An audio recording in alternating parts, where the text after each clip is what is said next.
In today's video we'll show how to install another media server. This media server is extremely popular and many of you have probably heard of it. We'll install Plex Media Server on our Synology NAS. I'll guide you step by step from the very beginning, and if you follow along carefully you'll be able to install it on your own server easily without any issues. First, we will go to the Package Center and install Plex Media Server from there. While installing the media server, you will be asked to provide a token. To get this token, click on the Get Plex Token Claim option, and a new window will open. Although you could proceed with a normal installation, we will complete it using the token. You can see that 2 login options are being offered, or you may create an account using an email address. Instead of going through that hassle, you can simply sign in using either Google or Apple account. In this case, I'm signing in with my Google account. After signing in, you will see a claim code displayed on the screen. Copy this code, then go to the Synology Plex installation window where it asks for the claim code, and paste it there. Next, we will click the Next button. After that, a preview screen will appear. Once we review the preview, we will right-click there, and the system will begin the installation process. This may take a little time. After the installation finishes, a confirmation screen will appear. Click the OK button to confirm. Now the installation is complete, and it's time to configure our server. So let's go ahead and open our Plex Media Server. Next, you will see an IP address on the screen along with your email address. You will also see a Sign In button. You must click that Sign In button to continue.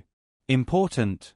Make sure the same browser you used earlier to log into your Plex account, through Google, and to obtain the claim code is still open and logged in with that same Google account. If you try to sign in using another browser or a different Google account, the sign-in will fail and you will be unsuccessful. You can now see that we have successfully signed in, and a Finish Setup button is visible. Click on that button to proceed to the next step. In the following step, a pop-up window will appear. Here, click Save My Choice and then move forward by selecting the next option. Now you can see that we've reached the home page of Plex. There isn't much to do here directly.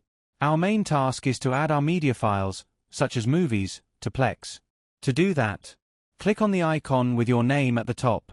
From the drop-down, select Manage Library. This will take you to the library section. However, just entering the library section isn't enough. In order for Plex to access your movie folders properly, you must also set the necessary access permissions. So now, let's go ahead and create the access permission required for Plex to read your media files. We will now go back into our Synology NAS, and from there we will go to the control panel and click on it.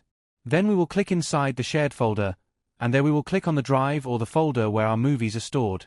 After that, we will click on Permissions, and from there we will go into the System Internal User section and give permissions for the Plex Media Server.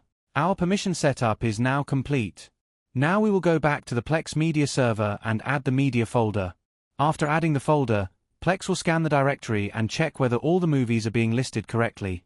If everything is configured properly, the movies should appear in the library without any issues. You can now see that I've located the folder where my movies were stored, and I'm adding that folder here. It's very important to select the exact folder that contains your movies. Make sure you find and add the correct folder from this section so Plex can scan it properly. You can see that our folder is being scanned, and once the scan is complete, we will go to our media page to check whether any movies have been added. We can see that our movies have been added successfully. In this way, you can easily add your movies and build your own home media server. If anything feels complicated or if you face any issues, feel free to leave a comment. We will try our best to help you as much as possible. That's all for today. If you enjoyed the video, please consider subscribing to our channel and staying with us.